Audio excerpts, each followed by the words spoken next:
নমস্কাৰ study with কমফৰ্টলৈ আপোনালোক সকলোকে স্বাগতম জনাইছো। আজি মই খুবেই ইম্পৰ্টেণ্ট কুৱেশ্যন কেইটামান লৈ আহিছো আৰু এই কেইটা কুৱেশ্যন আসাম ডাইৰেক্ট ৰিক্ৰুইটমেণ্ট এক্সামত খুবেই প্ৰয়োজন। লগতে মই কেইটামান জিকে মানে মিক্স জিকে কুৱেশ্যন লৈ আহিছো, য'ত আপোনালোকে পলিটি, জিঅ'গ্ৰাফি, হিষ্ট্ৰী, ইকনমিক্স প্ৰত্যেকটোৰে এটা নহয় এটা কুৱেশ্যন পাব। লগতে 3খনমান বুকৰ পৰা ইম্পৰ্টেণ্ট আৰু সিলেক্টিভ চাই কুৱেশ্যন লৈ আহিছো। আপোনালোকে ভালদৰে চাব বুলি ভিডিওটো আশা ৰাখিলো। লগতে লাষ্টত এটা কুৱেশ্যন থাকিব, সেইটো আপোনালোকে এনসাৰ দিব। ফাৰ্স্ট কুৱেশ্যনটো হৈছে শ্ৰী সূৰ্য পাহাৰৰ তাৎপৰ্য হ'ল। শ্ৰী সূৰ্য পাহাৰৰ তাৎপৰ্য হৈছে reminds of the cultural heritage of Hinduism, Buddhism and Jainism. এইটো মই অপশ্যন দিয়া নাই, কাৰণ অপশ্যন দিলে আপোনালোকৰ খেলিমেলি লাগিব, সেইবাবে মই এনেকৈ দিছোঁ। ইয়াত cultural heritage of Hinduism, Buddhism and Jainism এইটো মনত ৰাখিব। লগতে শ্ৰী সূৰ্য পাহাৰ ক'ত আছে? গোৱালপাৰাত। সেকেন্ড কুৱেশ্যনটো হৈছে তলৰ কোনটো নৱদ্বীপ বুলি কোৱা হয়? নৱদ্বীপ বুলি কোৱা হয় তলৰ কোনটো? মাজুলী, নলবাৰী, উমানন্দ আৰু গুৱাহাটী আছে অপশ্যনত। এনসাৰটো হ'ব নলবাৰী। মাজুলী আপোনালোকে ভুলতে দি নাহিব, নৱদ্বীপ বুলি থাকিলে আপোনালোকে নলবাৰীত দিব। থাৰ্ড কুৱেশ্যনটো হৈছে অসমৰ আন্তঃৰাজ্যিক সীমা তলৰ কোনখন উত্তৰ পূবৰ ৰাজ্যৰ সৈতে ভাগ কৰা নাই? অসমৰ, ভালকে প্ৰশ্নটো চাব, অসমৰ আন্তঃৰাজ্যিক সীমা তলৰ কোনখন উত্তৰ পূবৰ ৰাজ্যৰ সৈতে ভাগ কৰা নাই? ইয়াত অপশ্যনত আছে মিজোৰাম, ত্ৰিপুৰা, নাগালেণ্ড আৰু ছিকিম। এনসাৰটো হ'ব ছিকিম।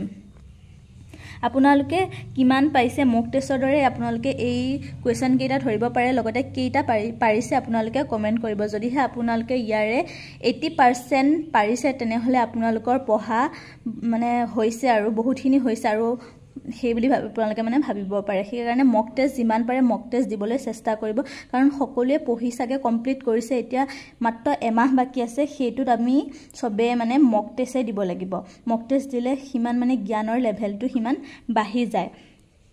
আৰু কিছুমান এনেকুৱা প্ৰশ্ন আছে যিবিলাক আমি আইডিয়া কৰি লগাব পাৰোঁ। মক টেষ্টত মানে পঢ়ি থকাৰ কিছুমান আমি আইডিয়া কৰি লগাব পাৰোঁ। সেইকাৰণে মক টেষ্ট দিয়াটো মই বেছিকৈ প্ৰিফাৰ কৰোঁ। সেইকাৰণে আপোনালোকে মক টেষ্ট দিব। লগতে এইকেইটা কুৱেশ্যনৰ কিমানটা পাৰিলে আপোনালোকে কমেণ্ট কৰিব। 4 নম্বৰ কুৱেশ্যনটো হৈছে টুকলাই চাহ গৱেষণা কেন্দ্ৰ কেতিয়া প্ৰতিষ্ঠা কৰা হৈছিল?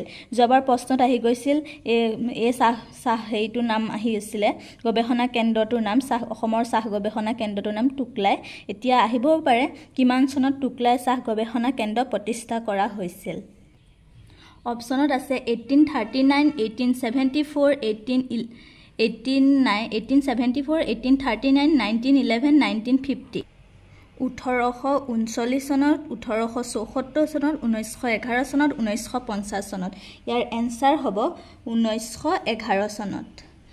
নেক্সট কুৱেশ্যনটো হৈছে 5 নম্বৰ কুৱেশ্যনটো হৈছে অশ্বমেধ যজ্ঞ অনুষ্ঠিত কৰা কামৰূপৰ প্ৰথমগৰাকী ৰজাৰ নাম কি? অশ্বমেধ যজ্ঞৰ লগত ৰিলেটেড আপোনালোকে প্ৰশ্ন চালেই লগতে দাগেই দিব। আৰু মহেন্দ্ৰ বৰ্মন হৈছে অশ্বমেধ যজ্ঞৰ লগত জড়িত। অশ্বমেধ যজ্ঞ অনুষ্ঠিত কৰা কামৰূপৰ প্ৰথমজন ৰজা আছিল মহেন্দ্ৰ বৰ্মন। 6 নম্বৰ কুৱেশ্যনটো হৈছে অজন্তাৰ গুহাত থকা চিত্ৰবোৰে প্ৰদৰ্শন কৰিছে। অজন্তাৰ গুহাত থকা চিত্ৰবোৰে কি প্ৰদৰ্শন কৰে? হিন্দু ধৰ্মৰ কাহিনী, জৈন ধৰ্মৰ কাহিনী, বৌদ্ধ ধৰ্মৰ কাহিনী নে মুছলমান ধৰ্মৰ কাহিনী? ইয়াৰ এনসাৰটো হ'ব বৌদ্ধ ধৰ্মৰ কাহিনী। তাৰ পাছত আছে সূৰ্য মন্দিৰ ক'ত আছে? এইটো শ্ৰী সূৰ্য পাহাৰো বেলেগ আৰু সূৰ্য মন্দিৰ বেলেগ। আপোনালোকে মনত ৰাখিব, সূৰ্য পাহাৰ ভাৰতৰ ভিতৰৰ এটা জেগাত আছে। সেইকাৰণে অপশ্যন কেইটাত আছে ভুৱনেশ্বৰ, পুৰী, কোণাৰ্কত, গয়াত। অপশ্যনত হ'ব ভুৱনেশ্বৰ, কাৰণ এনেকুৱা মন্দিৰ, মঠ মন্দিৰৰ মানে প্ৰশ্ন আহেই। 4th গ্ৰেডৰ পৰীক্ষাত এটা হ'লে এটা আপোনালোকে পাব, লগতে 3rd গ্ৰেডৰ পৰীক্ষাটো পাব। সেইকাৰণে মঠ মন্দিৰকেইটা ক'ত মানে ইম্পৰ্টেণ্ট যিকেইটা আছে সেইকেইটা ক'ত আছে আপোনালোকে চাই ল'ব।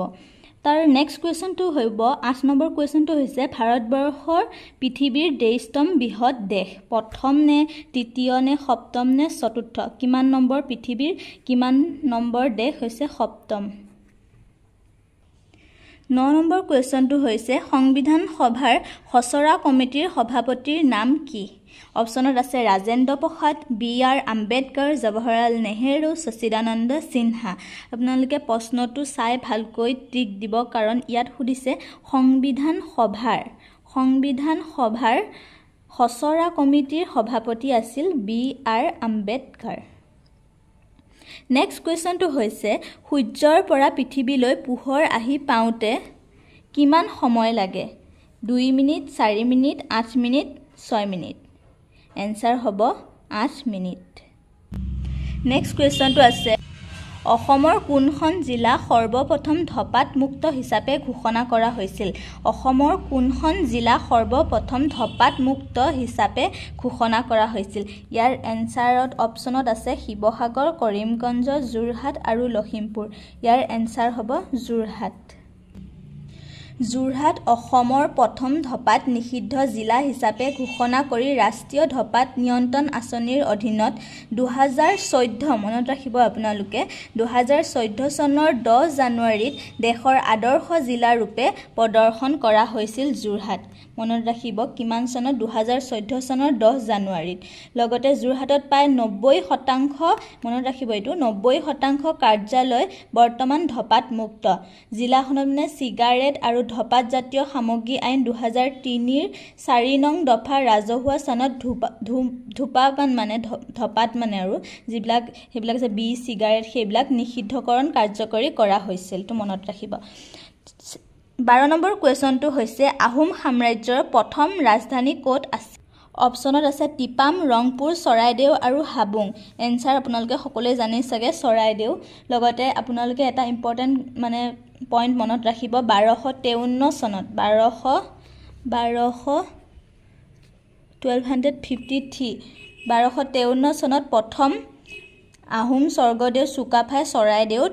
ৰাজধানী পাতিছিল এতিয়া আহিব পাৰে চৰাইদেউত প্ৰথম ৰাজধানী কিমান চনত পাতিছিল 1206 চনতে আহিছিল 53 চনতহে চৰাইদেউত ৰাজধানী পাতিছিল এটো মনত ৰাখিব লগতে নেক্সট কোৱেশ্চনটো হৈছে 1930 চনৰ ঘুৰণীয়া মেজমেলত অসমৰ প্ৰতিনিধি কোন আছিল অপচনত আছিল চন্দ্ৰধৰ বৰুৱা লীলাধৰ বৰুৱা বিষ্ণুৰাম মেধি গোপীনাথ বৰদলৈ গুটেই কেইটা অপচনত থকা গুটেই কেইজন ব্যক্তিয়ে খুবেই ইম্পৰ্টেন্ট হয় লগতে আপোনালোকে মনত ৰাখিব লীলাধৰ বৰুৱা কিহৰ লগত জড়িত বিষ্ণুৰাম মেধি কিহৰ লগত গোপীনাথ বৰদলৈ কিহৰ লগত জড়িত আপোনালোকে এই কেইটা চাব কাৰণ এই কেইটা ইম্পৰ্টেন্ট হয় ইয়াৰ এনসাৰটো হ'ব চন্দ্ৰধৰ বৰুৱা আপোনালোকে মনত ৰাখিব চন্দ্ৰধৰ বৰুৱাই ফাৰ্ষ্ট ঘুৰণীয়া মেজমেলত অসমৰ হৈ প্ৰতিনিধি কৰিছিল চন্দ্ৰধৰ বৰুৱা এজন বিশিষ্ট স্বাধীনতা সংগ্ৰামী আছিল এইটো কথা আপোনালোকে মনত ৰাখিব আৰু তেওঁ মানে ভাৰতৰ তৃতীয়খন মানে মেজমেলত তেওঁ হেৰি কৰিছিল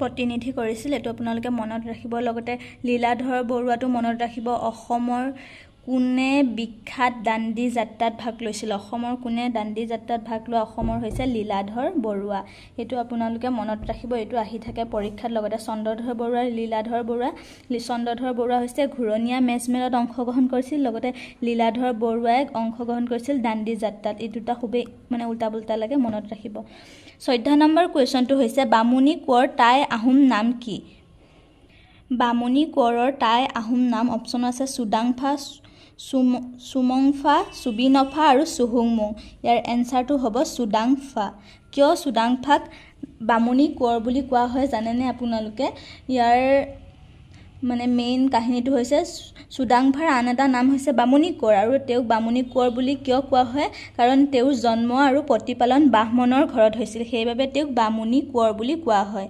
15 নম্বৰ একেবাৰে শেষৰ কোৱেশ্চনটো হৈছে প্ৰথম অসমীয়া চলচ্চিত্ৰ জয়মতী নিৰ্মাণ হৈছিল 1935 চনত লগতে যোৱাবাৰ প্ৰশ্নত আহি গৈছে যে ইন্দ্ৰমালতী কিমান চনত মানে প্ৰস্তুত হৈছিল হেতু সুধিছিলে কিমান চনত মানে উলিয়াইছিল নিৰ্মাণ কৰিছিল আহিছিল জয়মতীও আহিব পাৰে চনটো হেকাৰণে আপোনালোকে মনত ৰাখিব জয়মতী 1935 চনত নিৰ্মাণ কৰা হৈছিল আৰু এই চলচ্চিত্ৰ প্ৰথম কোট আৰু কোন চিত্ৰগৃহত প্ৰদৰ্শন কৰা হৈছিল ইয়াৰ এনসাৰত আছে কলকাতা অসম অপচনত আছে বাংলাদেশ নাট্য মন্দিৰ অসম ইয়াৰ এনসাৰটো হৈছে কলকাতা লগতে আপোনালোকে এটা কমেন্ট কৰিব যে এই কলকাতাত যে আছিল সেই মানে চিত্ৰগৃহটোৰ বৰ্তমান নাম কি কলকাতাত যিটো মানে য'ত মানে জয়মতীখন মানে ফাৰ্ষ্ট চিত্ৰগৃহত প্ৰদৰ্শন কৰা হৈছিল সেই কলকাতাৰ বৰ্তমান চিত্ৰগৃহটোৰ নাম কি আপোনালোকে কমেণ্টত কৰিব আজিলৈ ভিডিঅ'টো ইমানেই যদি আপোনালোকে ভাল পালে